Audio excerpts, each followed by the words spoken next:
Hello there. I'm Scotty. You're not, and as you can tell, I'm kind of tired. Had to wake up at 4 o'clock in the morning for this damn pay-per-view premium live event from Australia. Why? Just, look, there was already some confusion because at first I heard the pay-per-view starts at 6. Which means the pre-show would be 5. Okay, I get up at 5 o'clock in the morning. That's nothing. I do that for work every day. And then, like, one day before they released when it's going to come out, when it's going to be, live here. And no, for us, the pre-show was 3 o'clock in the goddamn morning with the main show starting at 4. Well, 4 o'clock is also an okay time for me to get up, as I've done it before. But 3 is too damn early unless I can't get back to sleep. So, yeah. So I had to go to bed early last night. Well, I tried to. I tried to lay down at 10. Didn't actually get sleepy until quarter to midnight. But here I am. Woke up at 4 o'clock in the morning to watch this damn show. And more so than anything, like when they do the Saudi shows, it's late in the morning to early afternoon, right? And it's always confusing when they say, it's not tonight. But even more now, when you get up at 4 o'clock in the morning and the sun is coming up, they're talking about, look at the sunrise. I'm like, sunrise? Or look at the sunset. And I'm like, sunset? Over here, the sun is rising. What the hell are you talking about? It's so confusing. And I don't understand why they don't just, they can do it there. It's live. But then broadcast it here at nighttime for us in America. And at the normal times. So we don't have to get up this early to watch it. And I know you're saying, well, Scotty, actually, you could sleep and then watch it afterwards. Sure. But you don't want to do that. You want to watch it live. Unlike Big LT, who said, fuck this, I'm going to stay asleep. Yeah. That's really the way he said. He's like, fuck this, I'm just going to watch it after the fact. Only me, DeGroby, and another guy, a friend of ours that lives up in the cities, we were up. Although I think DeGroby went sleepy in the middle because he stopped messaging on the Facebook. Because we had a Facebook group for bad jokes. Just the three of us, so that we wouldn't spoil for Big LT. And I feel like the Gobi fed a sleepy in the middle.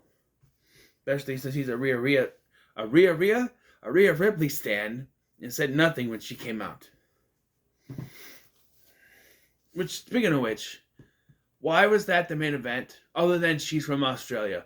Why was that the main event? There was nothing about that match that said main event. From who the challenger was, to anything they did in the match. Nothing about that match said main event at all. We did have a pre-show match, but like I said, I wasn't getting up until 3 o'clock in the morning, so I didn't see it. But it was Kabuki Warriors versus Indy Hartwell and Candice LeRae, and obviously the Kabuki Warriors were going to win, and that's what happened. Let's move on from that. We start with the Women's Elimination Chamber match. It is Bianca Belair, Becky Lynch, Liv Morgan, Tiffany Stratton, Raquel Rodriguez, and Naomi. And so, Tiffy, Bianca, Liv, and Raquel are all in the pods, which leaves Becky and Naomi in the ring. Naomi, look, stop changing the theme songs. Okay, the theme songs were fine, especially since Def Rebel sucks. When Naomi came out to whatever this garbled garbage of a theme song is, I just went, why? She had a perfectly good theme song, and you changed it. Why? You keep doing this, right? They come back. Carlito is a good example, too. He comes back, he has his regular theme, and then once he comes back regularly, you know what cool is? Not that theme song. That's not cool. Carlito should take an apple and spit at whoever in charge of doing the music, because it sucks. And people have complained about this too, like the Royal Rumble. People who even went there, the live shows, had no idea he was coming out because nobody knows the theme songs. Because one, they keep changing them, and two, they suck so much we can't remember them. Right? Randy Orton has gone on record saying he doesn't like his voice's theme song and wants to change it. I beg of you, just give him, hey, and nothing you could say back. Do not give him some garbled garbage Def Rebel theme song that's going to make it worse than anything else he's ever had. Hell, that generic 2003 as would be better than anything they could come up with. Okay? I'm just saying.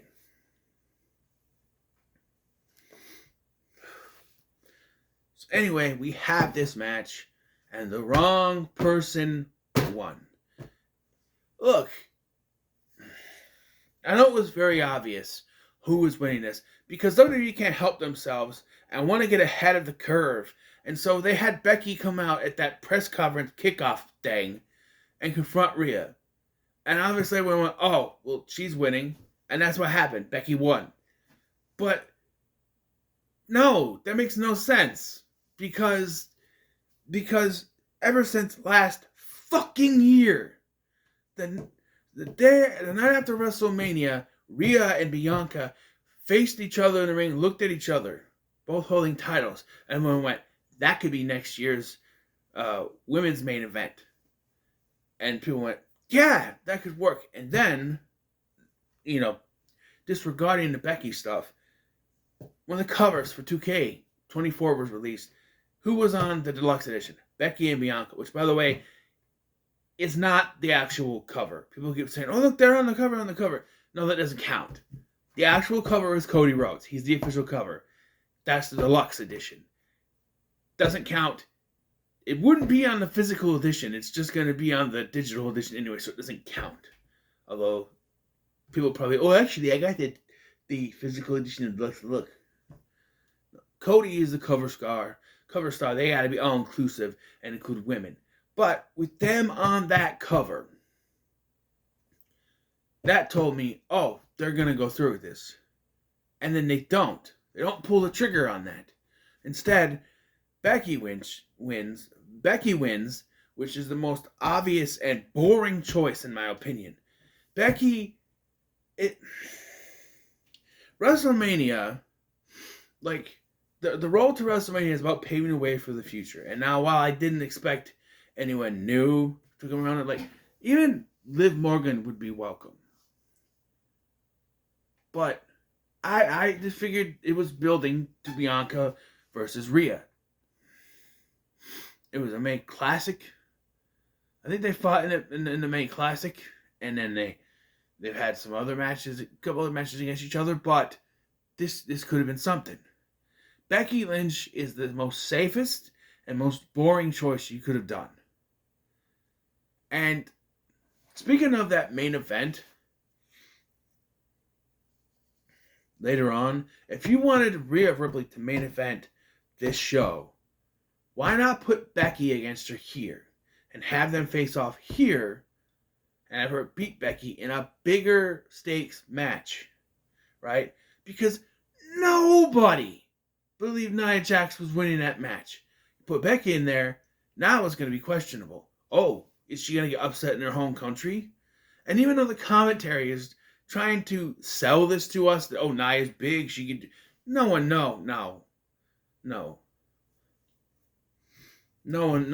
believed Nia was winning that match. It's just, you could have had Rhea and Becky here. Rhea goes over, and then at WrestleMania, Rhea faces Bianca. And whatever that result is, whatever. Fine. Yeah. Next, we have the Judgment Day versus the New Catch Republic. Or as I like to call them, Team Stupid Name. What is with these names? Why couldn't you just call them British Strong Style, which is what they are? Why? Is it because Trent Seven's not in there? Who cares? What is this dumbass name they came up with? New Catch Republic. Is that English? What is that? It's not even a name. It's fucking stupid. Now, I cannot really comment on this match because for some reason, when the Judgment Day came out, specifically Dominic Mysterio, my bowels decided to eject themselves. So I was on the toilet for most of this match. I'm serious. And the funny thing is, I'm completely serious. This is not a joke. This actually happened, right? I was on the toilet, and I finally got done, and I came out. And just as I was coming out of the bathroom, that's when Dominic Mysterio got thrown out of the match. I swear to God, that's what happened.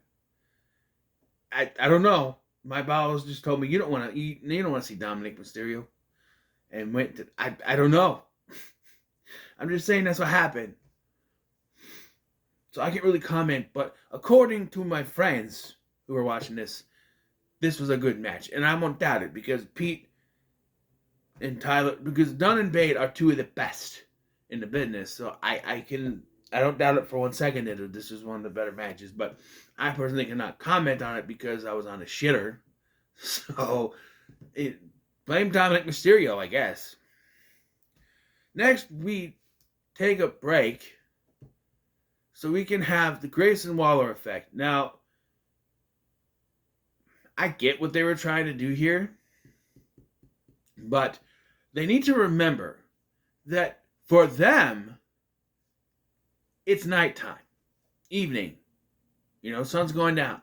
Here, it's in the morning. Okay? So you're going to have a talk show segment for people who had to get up early ass in the morning to watch this, or probably never went to sleep to begin with, and you're expecting this talk show segment to keep us going. They had his points. Like, we'll talk about what happened to Austin Theory, but first of all, Austin Theory came out, like, what the hell is he doing here? No one wants those eggs. And then Grayson Waller comes out to start talking. Okay, what's this thing? A shoey? You pour drink into a shoe and drink it. I get it. It's a new shoe. It's a clean shoe. That's fine. But just the idea of you're going to drink out of where you put your feet. You could get a mouth fungus from that. I've seen it in movies. The Friday the 13th remake does it. And even then I go, like, shoot the boot. I just don't get it. You shoot the boot, they call it in that movie. Or here's a shoey. I don't know. Apparently it's an Australian thing. Who knows? By the way, Austin Theory comes out and he talks about, oh, I tried Vegemite. And it sucked. But that's a snack, so I had to have a meal. So I went and I had a bloomin' onion from the Outback Steakhouse, which is an American organization, not really, and people booed it. But the fucking idiot, a bloomin' onion is also a snack. It's a goddamn appetizer. So what? I get what he was trying to say. Bloomin' onion is better than Vegemite, which I never had Vegemite, but I can guess maybe. Although I actually hear it's not that bad. I'd try it. Depending you put it on toast or a cracker. Either one. I'd try it on a cracker because it's smaller. But I'd try it. But yeah, he's an idiot. So anyway, they bring out Seth Rollins, bring out Cody, and they talk and talk. Seth confirms he's going to be cleared to compete in a couple weeks, which he makes it seem like it's definitely a thing, but that's up to the medical staff. Where it's like, I'm 2 weeks away from being medically cleared. How do you know that? You should have said, in 2 weeks, it's very possible I could be medically cleared. That makes more sense. Then Cody goes on and he's talking about he wants to face The Rock one-on-one, which everybody pops for. I think I thought this was gonna, lead to a tag team match. And they're talking about, oh, the tribal chief is watching this. No, he's not. If Roman wasn't there, apparently, obviously, he's sleeping. Okay, over here in America, he's sleeping. He's not gonna. Tribal chief ain't gonna get up on the island of relevancy to watch something at 4 o'clock in the morning. Are you kidding me? I'm just saying. The way they portray his character, no way he's doing that. By the way, I want to put this here because I want to talk about it. They did a joke with R-Truth on social media. By the way, scrolling through Instagram yesterday and Twitter too. Twitter, I think it's mostly Twitter. Or X was very annoying. Every other post was R-Truth, R-Truth. I get it, okay, but this is also stupid. So, according to WWE, R-Truth flew all the way to Austria because he thought that's where the show was. The issue is, no, the fuck they didn't fly him to Australia. That cost money. No way he was in Austria. And two, here's the biggest thing. He never leaves the limo. He's just looking around. He never leaves the limo or car, whatever he's in. So no, the fuck they didn't fly him to Austria for that joke. There's no way. Anyway, Seth Rollins says that everyone knows when you fight the bloodline, you don't fight alone. So I have your back. We're assembling the Avengers here. In my opinion, Cody's Avengers should be Cody, Captain America of the team, Seth, Iron Man of the team. You got Jey Uso, who would be the Thor of the team, and then who else?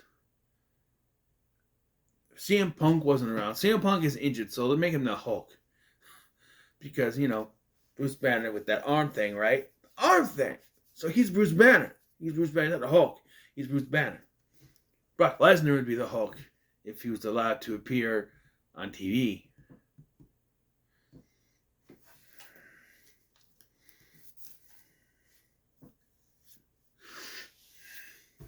By the way, the description of that, where they say that it's a former UFC heavyweight champion.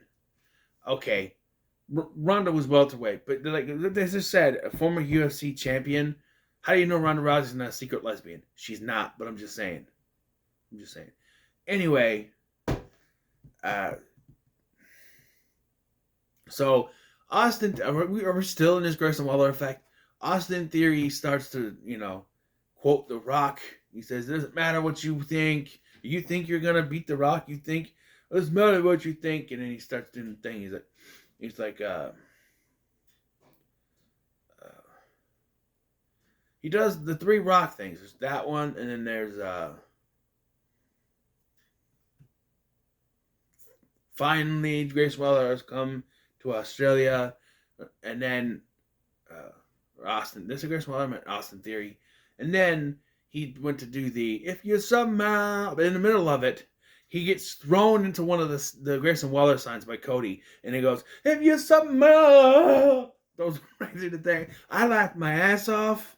Man, it is, because one, I'm tired, but also I'd had enough of this segment. I'm like, can we end it? And then that happened, and I was just out. But yeah, that was the segment. Then announced the tag match, nothing. This didn't really do anything other than waste time to moving forward. The only things that we got was like Cody wants to face The Rock. Fine. Seth has his back. Cool. And Seth is going to be medically cleared in a couple weeks. Cool. By the way, Seth does do the stomp here, so he must be close. I'm just saying. When I'm done with this, I'm going to tell you how I would have booked this show. Personally. Maybe. I don't know. Anyway. We have the men's Elimination Chamber match, which ended in the dumbest fucking way possible. It's one of those endings where you could just ended it with the move before, but you extended it for no reason. Type situation. So we have Logan Paul, who every time the camera showed him, everyone booed him, by the way. Kevin Owens, Randy Orton, Drew McIntyre, Bobby Lashley, and L.A. Knight. L.A. Knight and Drew McIntyre are starting off the match, which immediately makes me go, Because I knew L.A. Knight wasn't going to win, but this dude should have been in one of the pods. Start Drew off with Bobby Lashley. They're both heels. Bobby's not a heel, I guess, but come on. I'm just saying. Yeah. So there's some pretty impressive moves. This is pretty good. Impressive moves. At one point, though, at one point it got to the point where, oh, they have to get their stuff in. Because at one point, here's some bullshit. Okay, I forgot to mention this in the first one. So, in the Elimination Chamber match, you're not allowed to go for a pinfall or submission. It's not going to count unless you do it in the middle, and unless you do it in the ring, which is absolutely fucking stupid. Because now you got parts of, you hit a move on the outside, and then you got to roll him into the ring. That happens in a women's match. Becky had this armor on Liv Morgan, I think. And that doesn't count because it's not in the ring. What? And then at one point, someone does a DT onto the outside and has to roll someone into the ring. And here, like I said, is a moment of, I hit this move, and I gotta get some other shit in. So, first of all, when Logan Paul comes out, Kevin Owens just beats the living shit out of him, throws him back into the pod. Then they're fighting on the outside area, and he hits that package thing knee, and Michael Cole says, Logan Paul might be out. That's got to be it. He's down. And then, so Kevin Owens naturally gets back in the ring and does his cannonball things to Randy Orton and Drew McIntyre, who are in the corners. No! You roll Logan Paul in and pin him! Michael Cole is yelling he's out. It's like, okay, hit the move. Oh, I gotta get my shit in. Boom, boom. And then he doesn't go back out to get Logan Paul. He goes out, and you think he's going to do it, but he gets back up on the turnbuckle, and it's absolutely stupid. Right? It's absolutely stupid. And then Logan Paul gets eliminated, takes an RKO, but that's stupid too, because he goes up. You see him in the corner, and both Randy and Drew are up there, right? And he goes up, and he waits till, I think it's Drew, gets on his feet before he does a crossbody. Why did you wait? Hit the frog splash, you fucking idiot. God. Look, I know some things are choreographed, but sometimes you gotta call things on the fly to make it work. Otherwise, you get a match that looks so planned out like this. Like everything was just, we gotta do this, then we go over here, we gotta do this, and we gotta go, I gotta go up here, and I gotta do this. Oh, Logan Paul's down. Nope, gotta hit these. It just seems like way too planned out. You gotta allow room for them to go on the fly. Not everything has to be planned out to the T. This felt like it was planned out to every minute detail. And it's bullshit. It's too planned out. Allow some wiggle room here. So Logan Paul gets eliminated. We're down to 3. I think Kevin Owens is out by this point too. So we're down to 2. Drew and Randy. So they had Randy selling his back because that's what he was out for. Look, I hate it when they make them sell injuries like that, because to me, they're like, oh, he came back from his injury. He's better. He's 100% now. But then, no, you still got to sell the injury that you just came back from. They just said you're 100% now. What? Yes, we've got to sell it. So Drew goes for the Claymore, but no, Randy's back hurts, so he can't do it. So Drew goes to pick him up, probably to hit the, DDT. And Randy hits him with an RKO. And when he goes to pin him, before he can go to pin him, Logan comes in, hits him with the brass knucks, which that's how he gets eliminated, because he grabs the brass knucks and he goes, and then gets an RKO and loses. He hits Randy with the brass knucks, right? And then Drew pins him. 1, 2, 3. So, why couldn't you just have him hit the Claymore? Why does Logan Paul have to get involved in the end? Why not have Drew just hit the Claymore and win? Right? It's like one of those finishes that I hate, where they go for a finishing move, it gets reversed, couple moves happen, and then guy just hits the finishing move anyway and wins. Why need that exchange at all? Just hit the finishing move and end it. Why do we have to extend this match further? It makes no sense. Only thing I can think of. Oh, by the way, I forgot to mention this. LA Knight is eliminated by AJ Styles, who just appears out of nowhere. Even the announcers don't know where he came from. They have to assume he came when the door was open. He snuck in. I don't know, but yeah. And Simon Miller from What Culture had a great post on Twitter where he's like, the fact that this story dictates the fact that AJ Styles flew out away to Australia just because he was mad at LA Knight. Yeah, I agree. If they were gonna do this, why not have him cost LA Knight his spot? That makes more sense than him flying all the way to Australia to attack LA Knight and cost him the match. I don't. By the way, you know what I hate? They bring a weapon in. Again, this is too planned to the T. They bring a weapon in. Right? It's a chair. He uses the chair, and as soon as that's done, they get rid of it. What? I get it. You needed it for a spot. But they take it out of the match completely, and it's like, why not leave it laying around so because that's what, if you're doing this on the fly, if we're supposed to believe this is all real, why would you, okay, take this out, we don't need this anymore. Why would that happen? Takes away believability. But yeah, and personally, I've heard theories that this might be leading to a multi-man United States Championship match, which technically could be, because you got Kevin Owens and Logan Paul that have issues. KO and will have issues. Nobody likes Logan Paul. There's LA Knight and AJ Styles. I think AJ and Kevin have issues. Just do a multi-man match. Kevin versus LA Knight versus Logan Paul versus AJ Styles. Add in Bobby Lashley, maybe Karrion Kross. I don't know. Do a multi-man match. As long as LA Knight wins that match, I'll be fine. Because to me, I do not find any appeal from LA Knight versus AJ Styles. LA Knight needs to be in a bigger match than just against AJ Styles. I'm sorry. Love you, AJ. But this is not, they had an idea. It would be LA Knight versus Logan Paul, which would be the big money match. But then AJ Styles attacked himself, apparently. Attacked LA Knight. They both have initials. The names both start with initials. It's hard to talk about.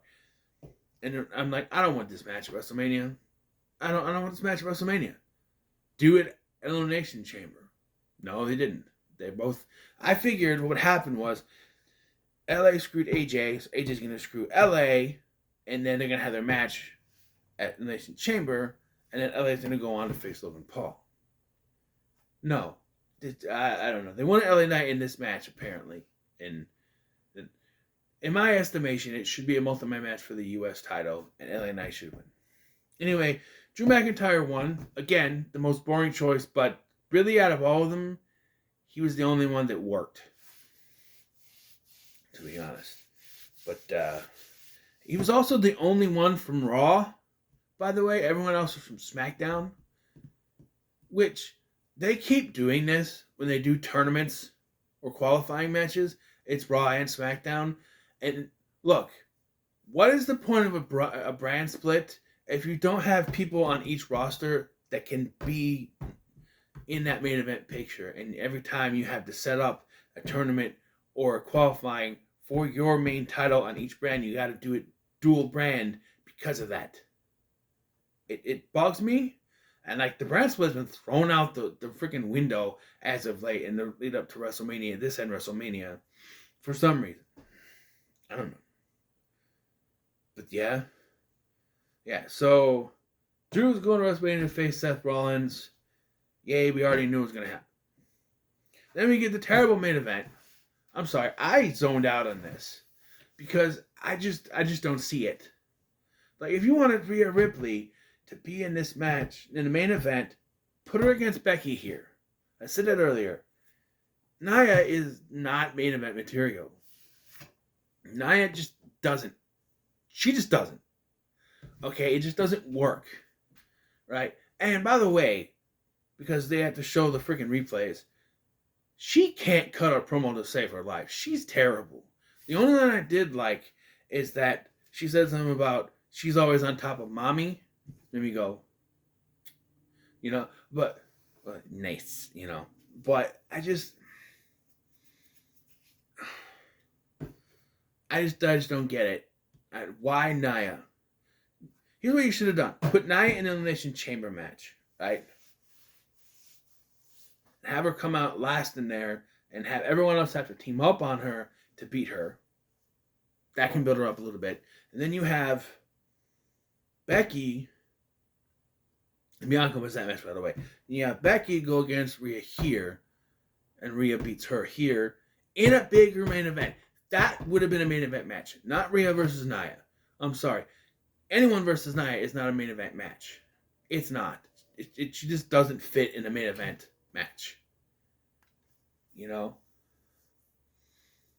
And this match it happened. As much as I can say, it happened. Nothing more than that. It happened. It was nothing. Overall, I thought the show was fine. But yeah, it had good matches, from what I know. Like, that tag match, I kind of want to see, because I was on the toilet most of the time, but the ending was pretty cool. But it feels like it fizzled out, because the main event was not what it should be. You could even put the tag title match as the main event, and it would have been better than what this was. This is just a match. There's nothing big about it at all. Like I said, there was no stakes because nobody believed Nia was going to win. And if you did, go see a psychiatrist because you need one. Okay? Because you're delusional. Okay? I'm just saying, no, this should not have been the main event. It just shouldn't have. Anyway, what are your thoughts on Elimination Chamber Perth? Why not? Why you gotta put the name of the place in there? Because later they have Backlash France, and then Bash in Berlin, but that works. Why you gotta put, I don't know. But thank you for watching. I've been Scotty, and I'll see you in the next one.